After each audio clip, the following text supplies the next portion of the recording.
oleh Allah urusan dunianya, berarti untuk masuk ke makom tajrid lebih mudah lagi. Makanya hati-hati, apa yang Allah berikan kepada anda dari dunia ini, jika ternyata tidak menjadikan anda semakin dekat kepada Allah, itu fitnah.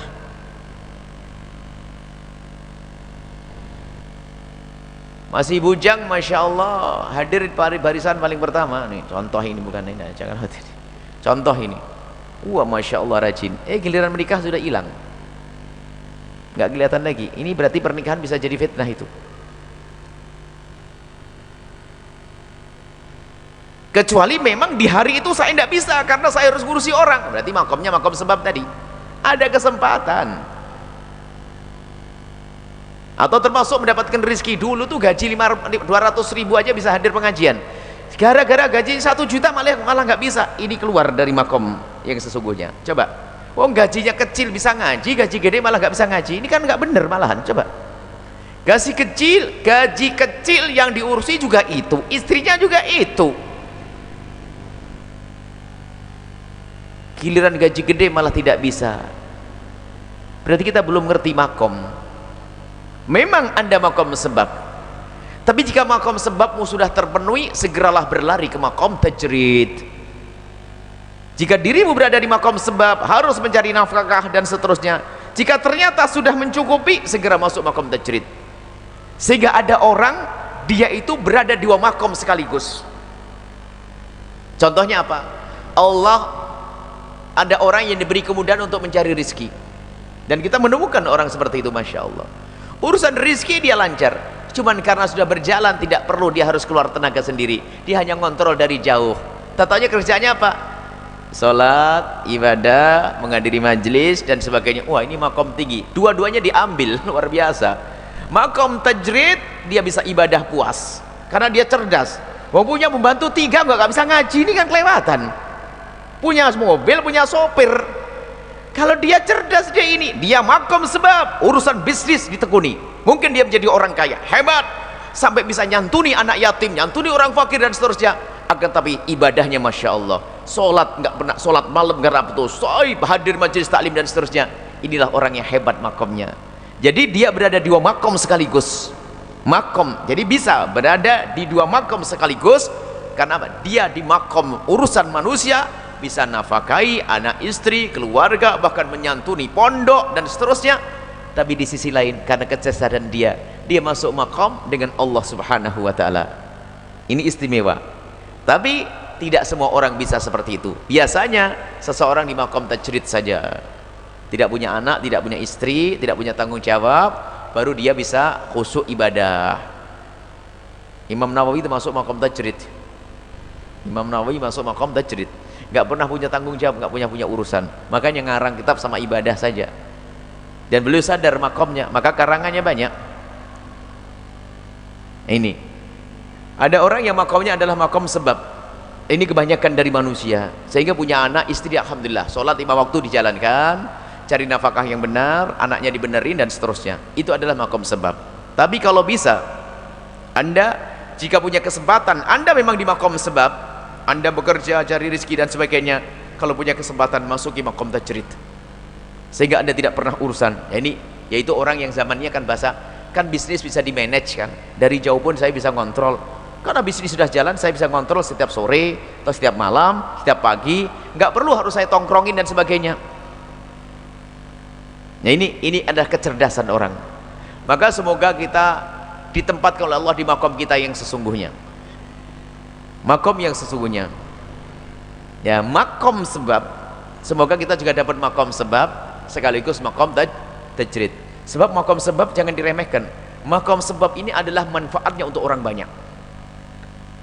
Kalau orang berada di makom sebab, kalau anda diberi oleh Allah kekayaan, pengen atau tidak diberi kekayaan, tak taunya setiap malam bisa 15 rakaat, puasanya nggak pernah putus, setiap hadir majlis taklim bisa, enak kan?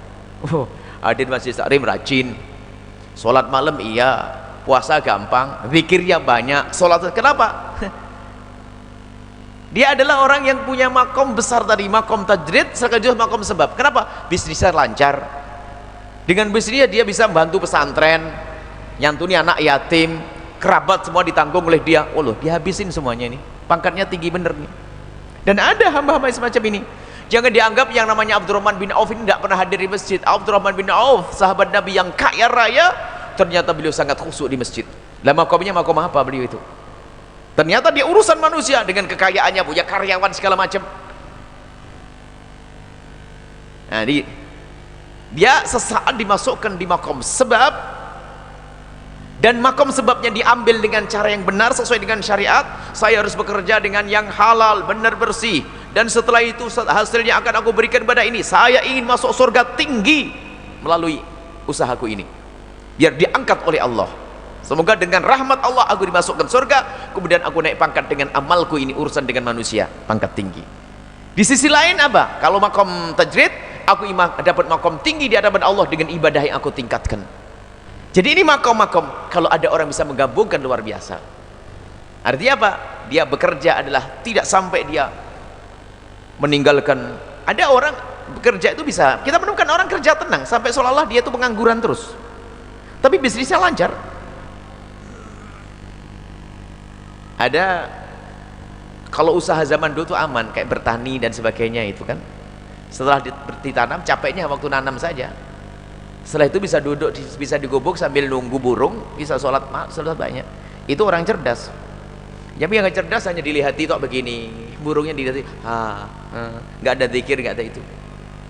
Nah sekarang, selagi anda memang benar-benar ini terakhir, selagi anda berada di makom sebab, pandai-pandailah untuk menjadikan kita bisa masuk ke wilayah tajrid.